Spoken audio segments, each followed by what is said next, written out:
السلام علیکم ورحمۃ اللہ وبرکاتہ۔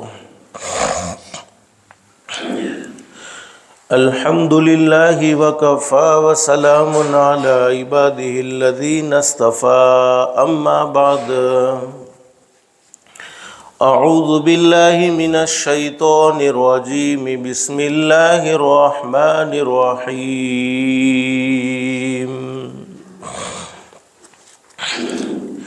سبحان الذي أسرى بعبده ليلا من المسجد الحرام إلى المسجد الأقصى الذي باركنا حوله لنريه من آياتنا إنه هو السميع البصير۔ صدق اللہ العظیم۔ رب اشرح لی صدری ویسر لی امری واحلل عقدۃ من لسانی یفقہوا قولی۔ سبحانک لا علم لنا الا ما علمتنا انک انت العلیم الحکیم۔ درود شریف پڑھ لیں۔ اللہم صلی علی محمد وعلی آل محمد کما صلیت علی ابراہیم وعلی آل ابراہیم انک حمید مجید۔ اللہم بارک علی محمد وعلی آل محمد کما بارکت علی ابراہیم وعلی آل ابراہیم انک حمید مجید۔ اللہ کا ہم سب پر بہت بڑا احسان اور بہت بڑا کرم ہے کہ اللہ نے ہم سب کو جمعہ کے مبارک دن میں تھوڑی دیر کے لیے اپنے گھر میں یعنی مسجد میں جمع فرمایا۔ دعا کرو اللہ ہم سب کے جمع ہونے کو قبول فرمائے۔ اور حدیث شریف میں حضرت اقدس نبی کریم صلی اللہ علیہ وسلم کا سچا ارشاد علی ہے، جمعہ کے دن ایک گھڑی ایسی ہوتی ہے، اس گھڑی میں کوئی بندہ اپنے پروردگار عالم سے جو بھی سوال کرے اللہ پاک اس کے سوال کو ضرور قبول فرماتے ہیں۔ اللہ سے دل سے دعا کر لو، جمعہ کا مبارک دن، رجب کا مبارک مہینہ، اللہ نے اپنے فضل و کرم سے جیسے ہمیں مسجد میں جمع فرمایا، اللہ کے لیے کوئی مشکل نہیں، اللہ ہم سب کو جنت الفردوس میں بھی جمع فرمائے۔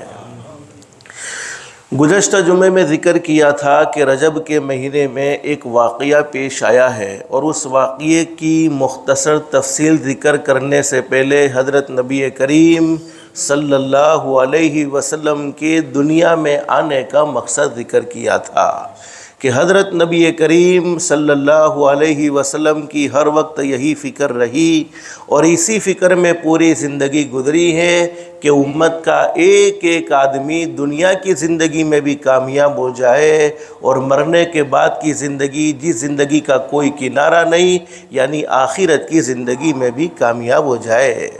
کامیابی کے لیے حضرت نبی کریم صلی اللہ علیہ وسلم نے اپنی امت کے خاطر بہت سی تکلیفوں کو برداشت کیا ہے اور بہت سی مصیبتوں کا سامنا کیا ہے، یہاں تک کہ ایک صحیح حدیث میں حضرت نبی کریم صلی اللہ علیہ وسلم نے فرمایا، میرے امتیوں، قرآن کریم تمہیں ملا ہوا ہے، ہر گھر میں قرآن کریم موجود ہے، اللہ سے دل سے دعا کر لو اللہ ہم سب کو تلاوت کی توفیق نصیب فرمائے، چونکہ بغیر محنت کے کوئی چیز ملتی ہے تو آدمی کو اس کی قدر ہوتی بولو نہیں ہے، محنت کے ساتھ جو چیز ملتی ہے اس چیز کی آدمی قدر کرتا ہے، بغیر محنت کے چیزیں ملتی ہیں تو اس چیز کی قدر نہیں ہوتی ہے۔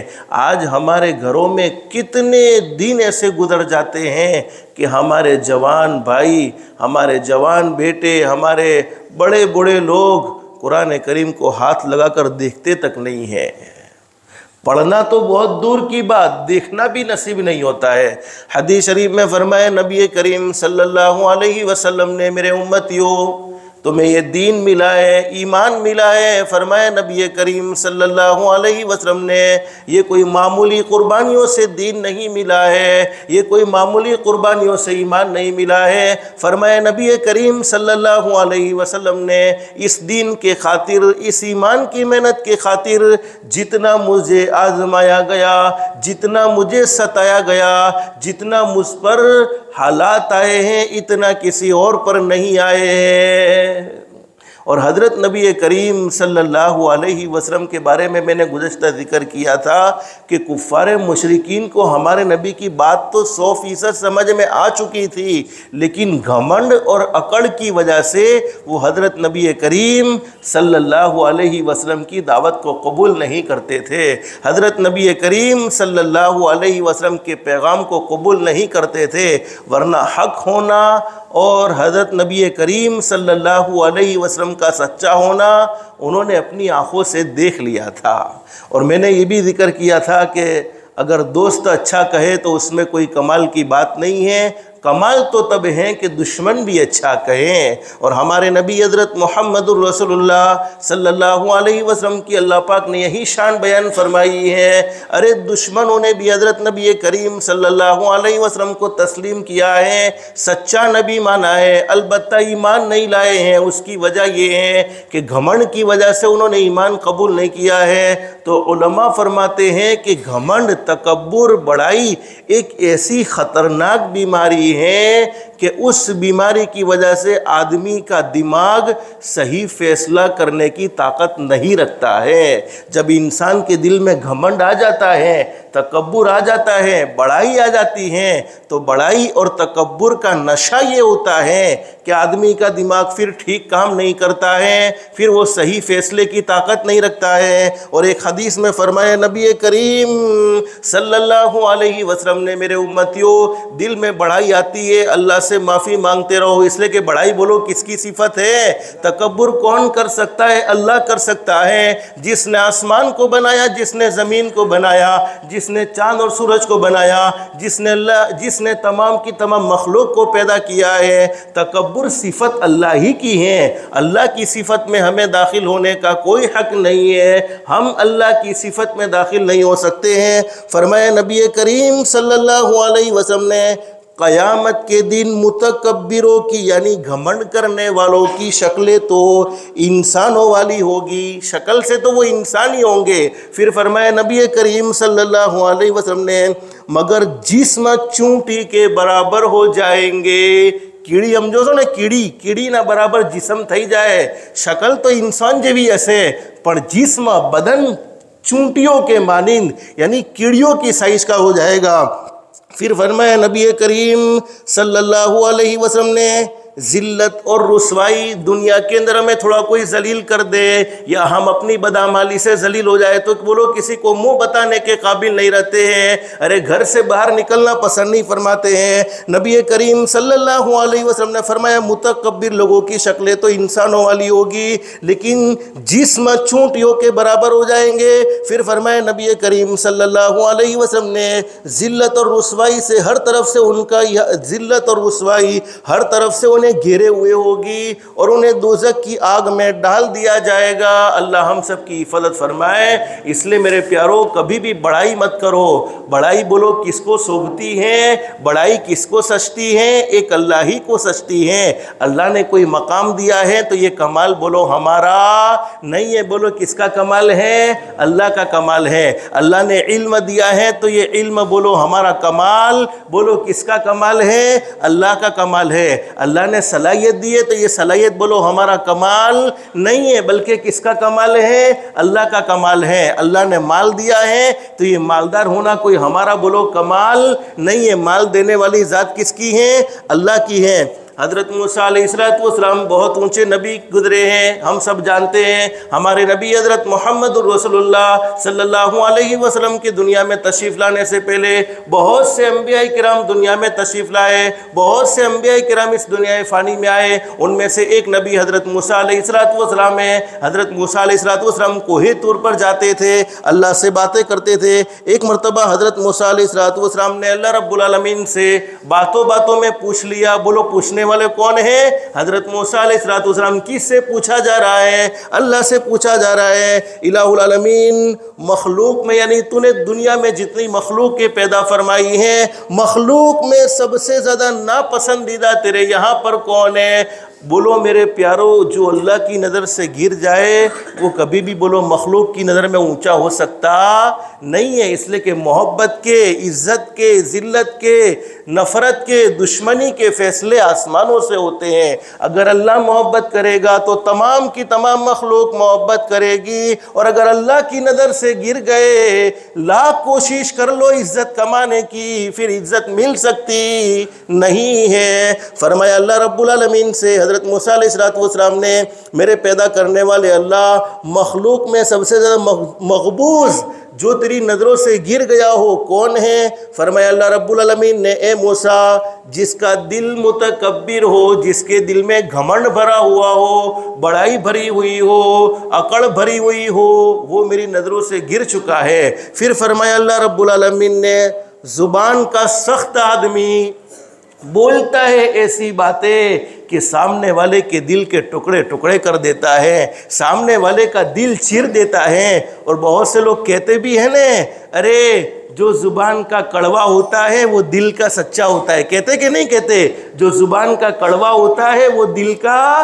سچا ہوتا ہے. میرے پیارو، ہمارے نبی حضرت محمد الرسول اللہ صلی اللہ علیہ وسلم سے بڑھ کر کوئی میٹھی زبان والا نہیں تھا، اور آپ سے بڑھ کر دنیا میں کوئی سچا انسان ہی نہیں ہے جو دل کا بھی سچا ہو، زبان کا بھی سچا ہو. اور حضرت انس رضی اللہ عنہ فرماتے ہیں، میں نے حضرت نبی کریم صلی اللہ علیہ وسلم کی 10 سال خدمت کی ہے. ارے کتنا بڑا اونچا مقام اور مرتبہ ملا ہوگا حضرت انس رضی اللہ عنہ کو.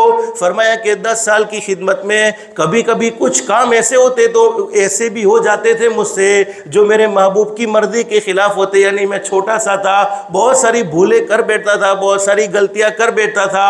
اس کے باوجود میرے نبی نے 10 سال کی زندگی میں کبھی مجھے اف تک نہیں کہا ہے. اور آج ہمارا اپنے ماتحتوں کے ساتھ کیا سلوک ہے، ذرا ہمیں سوچ لینا چاہیے. اور کہتے جو زبان کا کڑوا ہوتا ہے وہ دل کا سچا ہوتا ہے. میرے پیارو، ہمارے نبی سے بڑھ کر دل کا کوئی سچا انسان بولو نہیں تھا، اور ہمارے نبی سے بڑھ کر کوئی زبان کا میٹھا آدمی بھی نہیں تھا.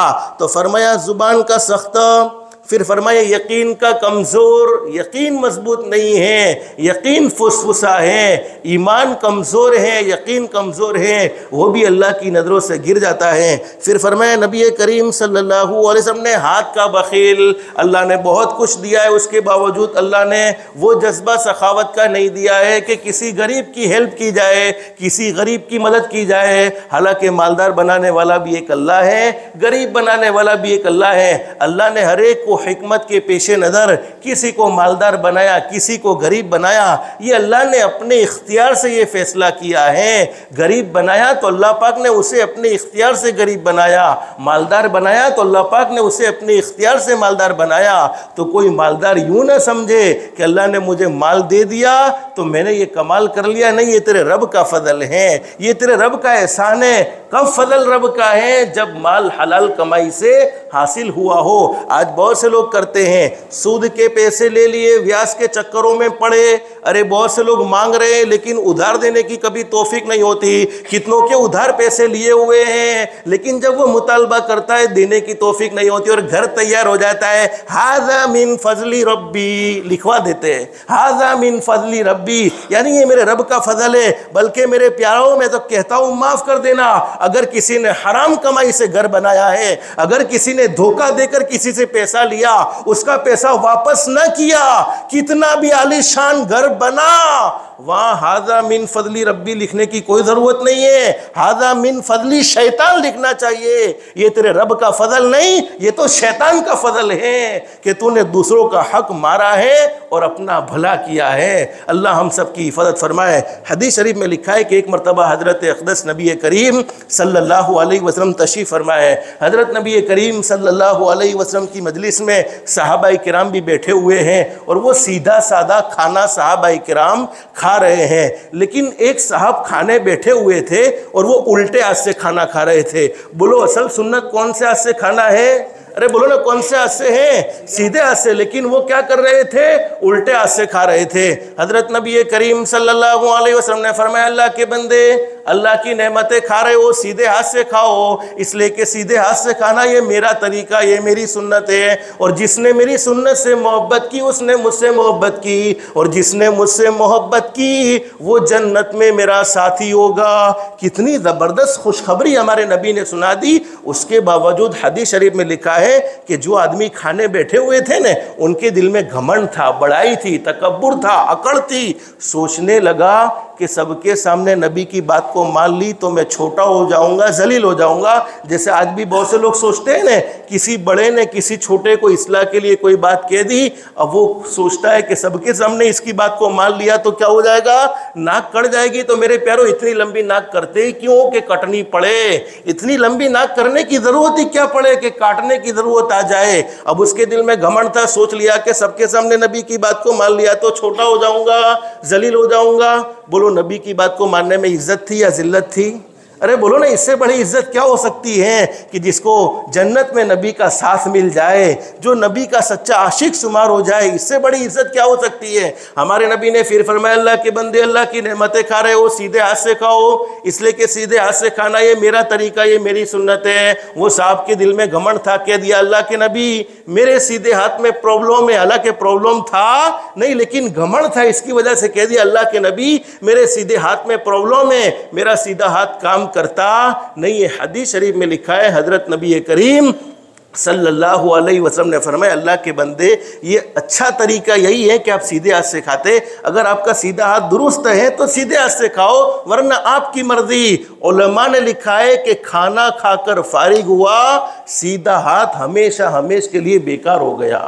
پھر زندگی میں کبھی بھی اس ہاتھ کو حرکت دینا چاہا، بولو ہاتھ حرکت کرتا نہیں تھا. بہت سے علاج کروانا چاہا لیکن وہ علاج ہو سکے نہیں. صرف گھمنڈ کی وجہ سے حضرت نبی کریم صلی اللہ علیہ وسلم کی ایک سنت کو ٹھکرا دیا.